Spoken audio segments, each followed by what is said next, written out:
What's up, you guys? Welcome back to the YouTube channel. It's Annie here. As you can tell by the title, this is all about my birth story with my son, who I just had 3 weeks ago. So excited to share this with you guys because there are so many videos online that can really scare you when it comes to pregnancy and labor.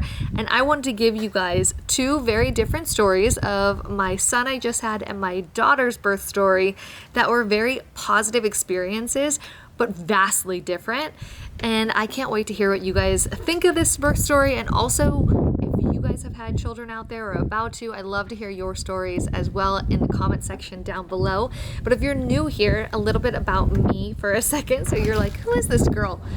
I am recently a mom of two, and you'll see in previous videos that I was a news anchor for 10 years. So you'll see some of that content related to beauty content on my page, but a lot of fitness content, because once I got out of the news, I became a fitness instructor, both in person and on demand. So that's what this channel is all about: mom life, fitness life, a little bit of beauty in there as well. So without further ado, let's get into my recent birth story with my son.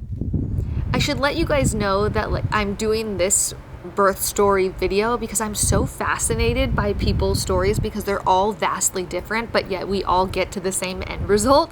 So I would love in the comment section down below for you guys to share your stories, or even comment about this and see if we've had similar situations.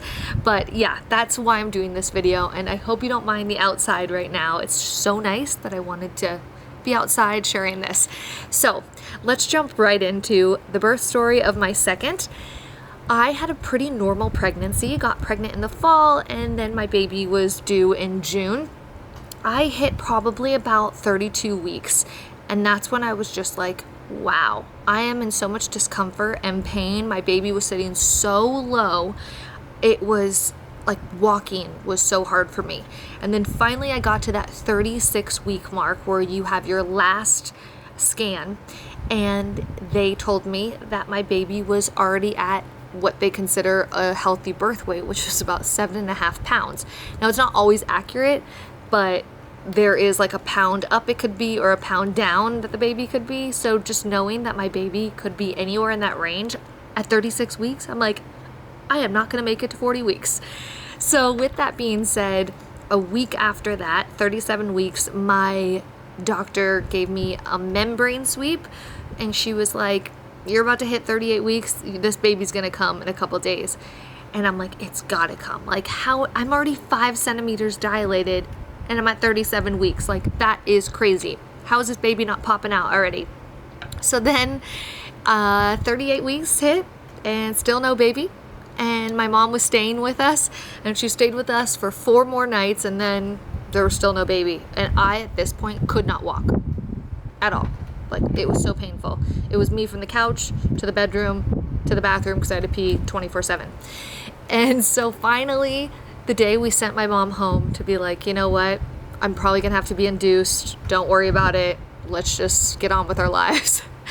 That day, that evening, my water broke. Just like the movies. It was not a trickle. It was like full-on water broke at 12:30. But here's the thing. My doctor said, because I was so dilated, by this time now, I was 6 centimeters dilated.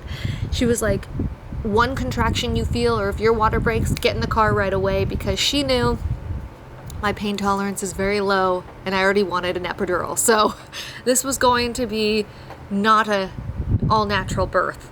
I knew I needed the drugs. So she was just like, get to the hospital as fast as you can.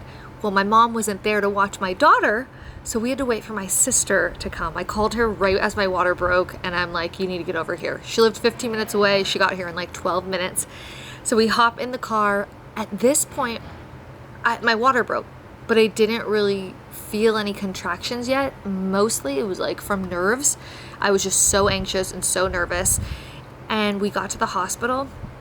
I checked in, and they knew I wanted an epidural, but they also knew how far along I was, that they just stuck an IV in me and prayed that this IV bag that you have to have before an epidural, you have to have a whole IV bag before an epidural, would go through me. So I literally got hooked up. They asked for my name and that was about it. Like, they knew this baby was coming. So yeah, we got there at like 1:30. I got my IV at like 1:45, and then for 1 hour, you guys, the contractions were so bad. I literally was like, I just want to die. Oh my God, I hate everybody. Like, it was so dramatic. My husband's like, you were a different person. I'm like, the pain was on a whole other level. So, and there was no like classes that I took of breathing, of nothing. Like, I went all there, felt the pain, and acted the way I needed to act. And that was obviously not the nicest person. Very dramatic. And anyways, okay, so I got my IV bag all the way in me. It was about an hour that it took. And then my anesthesiologist showed up, and she was like, oh my God, a godsend. So she put the epidural in, started the drip, and then it like wasn't really taking. And I'm like, I'm still in so much pain. So she like doubled the dose. And by that time, it had been 2 hours that I had been there, just 2 hours only. And all this has happened. 30 minutes later, I had my baby, meaning like they checked if I was dilating more. I was already at 9.5 centimeters. So my doctor came in and she's like, we're not even doing practice pushes, just push. So I had 3 times that I pushed, meaning like in each one you have 3 pushes, and then you do it again, you have 3 pushes, and you do it again, you have 3 pushes. So that was it. Within 5 minutes of pushing, that my baby came out. So in 2.5 hours that I got to the hospital, I gave birth. It was absolutely wild. Now I want to go into my first birth story, and this will explain why I was so terrible with the contraction part.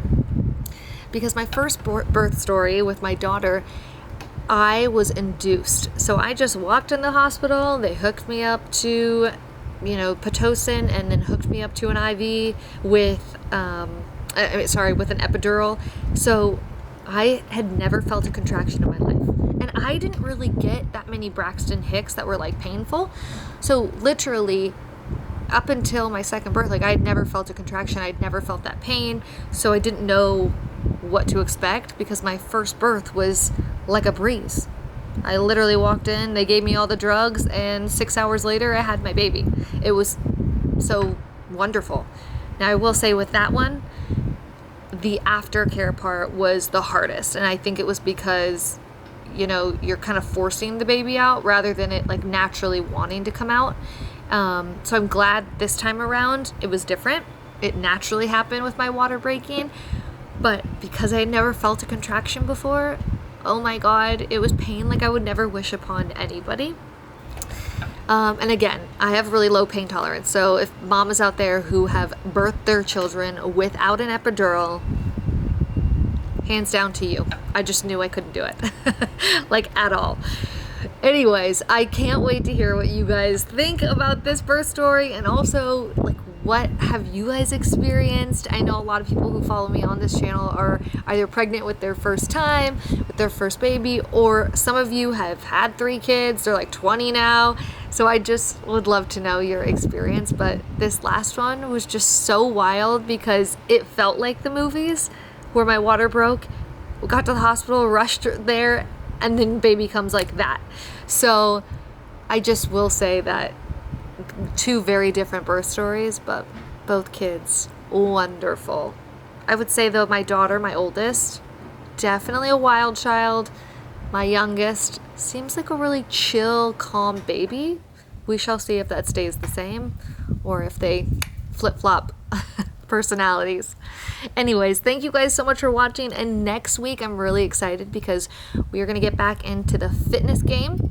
This time we're going to be working on our core, because I did have 2 fingers separation with my abs, so I really want to work on that diastasis recti, I think that's how you say it, and getting my core stronger and back together, so ready for when I can start to actually work out, that my core is strengthening sooner rather than later. Anyways, I will see you guys in the next video. Thanks so much for watching.